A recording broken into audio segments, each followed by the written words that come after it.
Buenas tardes, estamos en otra entrega más de Las Personas y esta ocasión tenemos una visita muy especial. Una persona que nos ha enseñado que ayudar no solamente es parte de la necesidad, sino también de la felicidad. Esta tarde contamos con la presencia muy agradable y muy honrados también de tener a la señora Aida Isabasi de Jautiers. Un gusto tenerla con Muchas gracias, nosotros. Mía. A lo contrario, muchas gracias por haberme hecho esta invitación, que con mucho gusto estoy aquí con ustedes.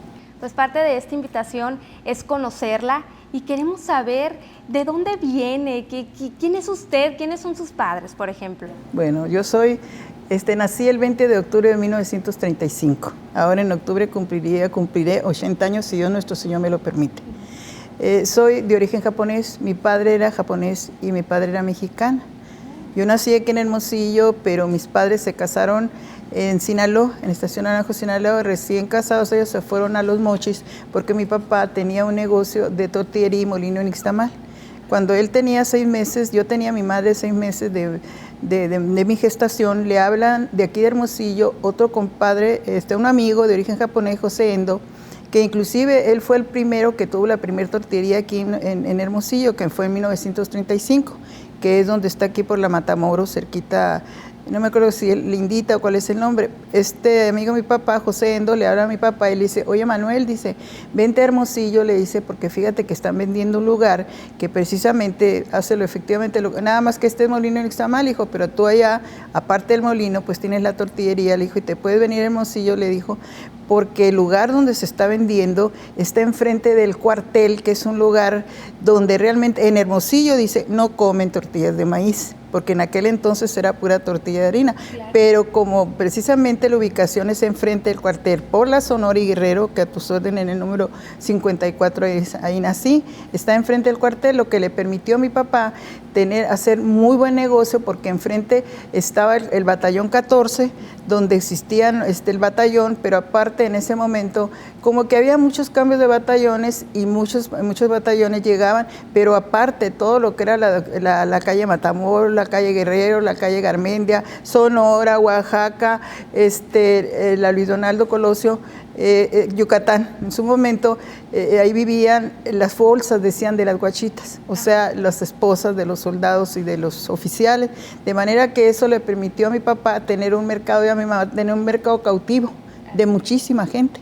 Y luego, por ejemplo, cuando llegaban los batallones, pedían, solicitaban que se les surtiera lo que era el surtido de todas las tortillas, y pues era un mercado cautivo magnífico.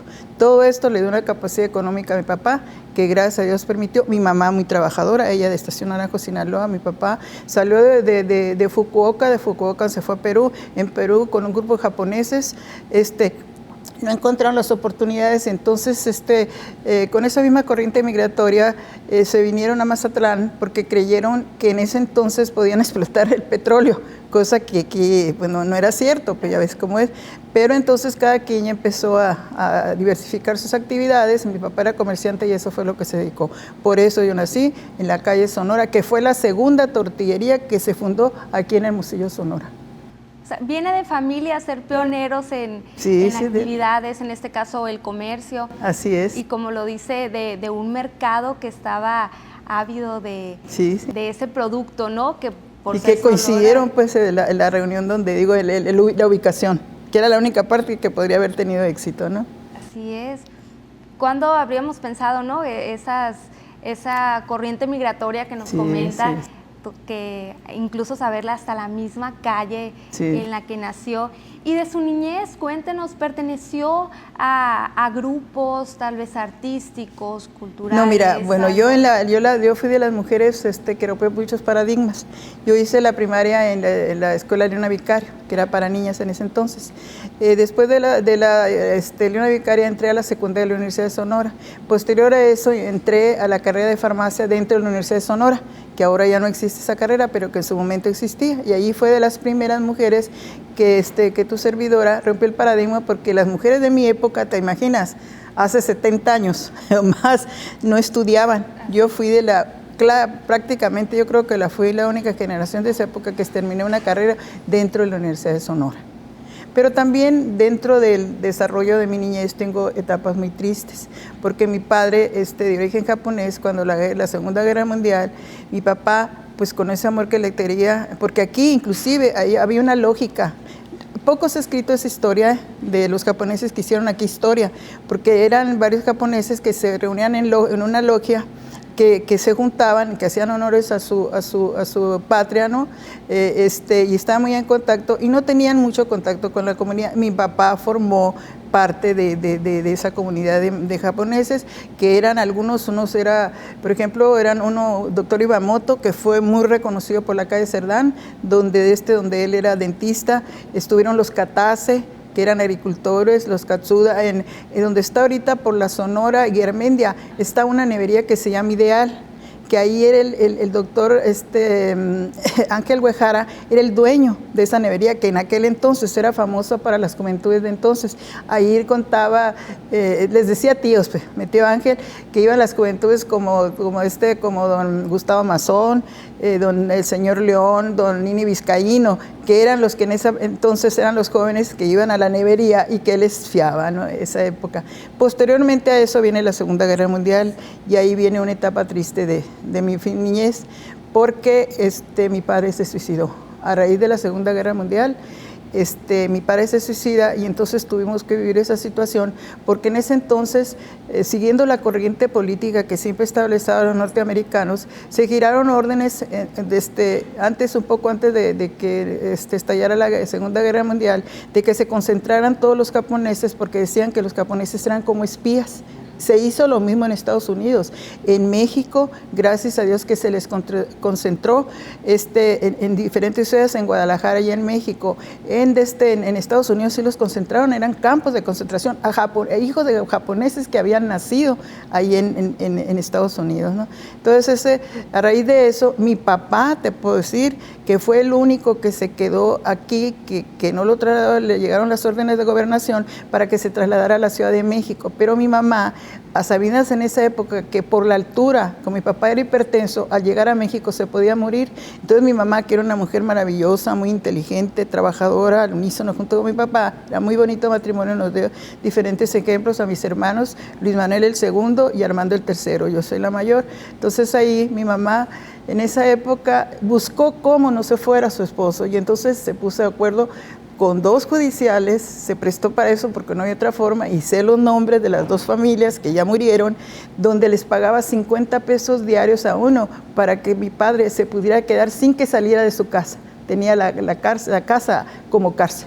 De manera que nosotros vivimos esa situación de tristeza, de que chiquitos, pero sí sentíamos de cómo mi papá padecía eso, ¿no? Entonces, el 18 de noviembre de 1945, en septiembre, se rinde Japón a través de MacArthur. Entonces, el 18 de noviembre mi papá se suicida porque en ese entonces el emperador Hirohito, y para ellas Hirohito era un dios, era alguien que ni siquiera volteaban a verlo, no lo conocían. Creo que la Segunda Guerra Mundial quitó todas las situaciones que ahora el Japón. Después de eso, el japonés pues tuvo que conocer que era un personaje de vida, pues de carne, como cualquier otro ser humano. Entonces mi papá pues tenía toda esa historia y el suicidio era parte de su idiosincrasia. Acuérdate que los japoneses el suicidio es parte de su cultura. Pero te digo, sucedió otra cosa también importante. En 1939, mi papá, que se fue a conocer Japón, nos quería llevar a nosotros, pero mi mamá le dijo, no, vete tú, le dijo, porque pues yo me quedo con el negocio, mis hijos están chicos. Mi papá se fue a Japón en 1939. Quiero decirte, ¿no?, que en aquel entonces les fue tan bien a mi papá, del 35, que yo no sé, al 45, que en ese entonces tuvieron un capital muy amplio, vivimos muy cómodamente. El viaje que realizó a Japón, se fue de aquí a San Francisco, de San Francisco a Tokio y de Tokio a Fukuoka, y ese viaje le costó 25,000 pesos de aquel entonces, que afortunadamente, como te digo, la situación económica era buena.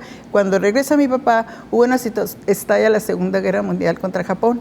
Entonces, ya como siempre sucede, empezaron a evacuar todas las embajadas, pues empiezan a evacuar a los extranjeros. Mi papá se va a la embajada de México para que él pueda salir pues junto con su familia, y le estaban diciendo que no era posible, o sea, le estaban haciendo hablar. Entonces mi mamá le dice que el que era cónsul era un señor Batis de Sinaloa. Resulta que la esposa del señor Batis era una señora Echevarría, que el papá de mi mamá había trabajado con esa familia Echevarría de mucho dinero, y le dice: dile que soy la Lupita Araujo, que yo soy tu esposa, que la conozco a su esposa. Y eso fue lo que permitió que mi papá se regresara. Pero como te digo, ya en el 45 él se suicida. Ya esa situación de nosotros empezó. Mi madre siguió adelante por mucho tiempo, sacó adelante el negocio, nos sacó como pudo. Los tres tenemos carrera universitaria. Tengo un hermano que es médico, que es científico, Armando mi hermano. Luis Manuel mi hermano es contador público, egresado de la universidad. Yo también soy egresada de la universidad. Y esa es la vida en que más o menos se desarrolló mi niñez, ¿verdad? Y con los atributos de que tuve un par de padres maravillosos. Mi mamá nos dio la cosa espiritual, pero mi papá decía: dignidad, honor y justicia están por encima de todos. En aquel entonces pues, oíamos, pero no sabíamos el significado, y creo que tanto mis hermanos como tú hemos aplicado, conociendo la historia de mis hermanos, que algún día te tocará conocer, ha sido pues de ser íntegros, de ser auténticos, de trabajar como de ser con amor y cariño, como los bases espirituales que me dio mi madre, ¿no? Ya después de eso, cuando yo entro a la secundaria, ahí viene una parte, la parte un poco después de que mi madre trabajó y luchó como pudo para sacarnos adelante, los tres pudimos sacar carrera, ya conozco al que fue mi primer novio, que se llamó Gustavo Hatchers. Ahí lo conocí desde la primera vez que yo estaba en segundo secundaria y él estaba en tercero secundaria. Desde la primera vez que lo vi, me enamoré. Pero resulta que él era tan tímido, yo tan tímido. En aquel entonces, pues la mujer ni se podía lanzar, ni él tampoco. Casi duramos un año que nos veíamos. Cuando yo tenía 15 años, tanto se acercó a mí y se me declara por una carta. Entonces, que me mandó a través del Maduro Olivero, que muchas gentes conocen de aquí, Hermosillo, de una familia muy conocida que son los dueños de Barol. Blanca y Gloria, su hermana de Alfredo Oliver. Él fue el conducto que me mandó mi carta y yo le contesté por carta. Pues antes de saber qué decía esa carta... Sí, fíjate que la tuve mucho tiempo, pero una vez que me remodelaron, unos albañiles creyeron que era basura porque tenía muchos periódicos y papeles, ahí se me fue mi carta, pero era algo que yo lo conservaba como para tenerlo toda mi vida, ¿no? Para que vieran la carta que me mandó mi novio de aquel entonces, ¿no? Que había que haber mucha formalidad, porque tú sabes que ser novia o nomás así, pues no estaba bien visto, ¿no? Claro. Pero pues gracias a Dios tuvimos un noviazgo de 5 años y medio. Yo me casé cuando iba a cumplir 21 años, él tenía 22, que fue gracias a Dios de una gran felicidad, porque tanto él como yo siempre estuvimos muy enamorados.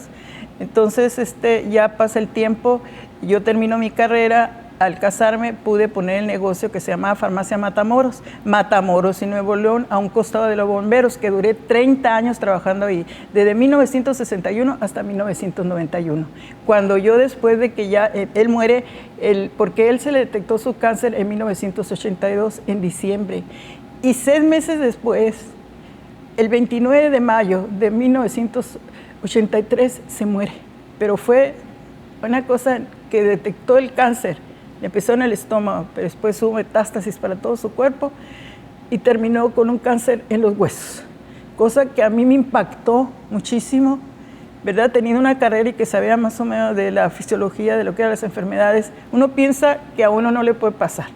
Claro. Se le detectó el 26 de diciembre de 1982 y el 29 de mayo de 1983 se murió mi esposo, cosa que a mí me dejó muy adolorida, muy impactada con ese cariño y ese amor que le tenía, porque era ustedes también yo creo que van a saber la trayectoria que tiene mi esposo. La calle donde yo vivo tiene el nombre. La Universidad de Sonora cada año le hace un reconocimiento porque su tarea la hizo dentro del deporte en la universidad, de manera que el estadio que está por la Reforma, él era todo el deporte, siempre fue director, pero su pasión fue el béisbol, y el estadio de béisbol que está por la Reforma lleva su nombre. Esa es otra historia, ¿no? Así es. Entonces, y es una historia que queremos conocer a fondo y cómo influyó en su personalidad, sí, que queremos que nos cuente en unos minutos más. Por lo pronto, regresamos a esta interesante tarde y con tanto que aprender de la señora Aida. Regresamos.